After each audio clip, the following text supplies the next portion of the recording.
জুমার দিন জুমার মসজিদে যে ঢুকবে, বিশ্বনবী বললেন আল্লাহর রাস্তায় একটা উট কুরবানি দিলে যেই সওয়াব, এই সওয়াব আল্লাহ আমলনামায় দিয়ে দেয়। দ্বিতীয় পর্যায়ে যে ঢুকে, বিশ্বনবী বললেন বাকারা, গরু কুরবানির সওয়াব পায়।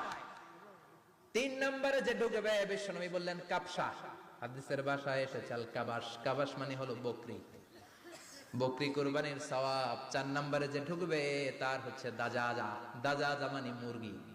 পাঁচ নম্বরে যে ঢুকবে, বিশ্বনবী বললেন বাইদা, আছে না নাই? তো এই বয়দা আল্লাহর রাস্তায় দান করে দিলে যেই সওয়াব, পঞ্চম ব্যক্তি ওই সওয়াব পাবে। এই পাঁচজনের পরে আর লেখালেখি নাই, বাকিদেরটা নরমাল এন্ট্রি করে সব ফেরেশতারা খুতবা শোনার জন্য বসে যায়। সুবহানাল্লাহ, সুবহানাল্লাহ। তো জুমার দিনে আগে আগে যাবেন তো ইনশাআল্লাহ? সবাই রাজি আছেন ইনশাআল্লাহ? চিৎকার করে পড়েন ইনশাআল্লাহ, ইনশাআল্লাহ। আলহামদুলিল্লাহ, আমরা এই জুমার দিনটাকে রাষ্ট্রীয় ছুটির দিন হিসেবে পেয়েছি, পাইছি না?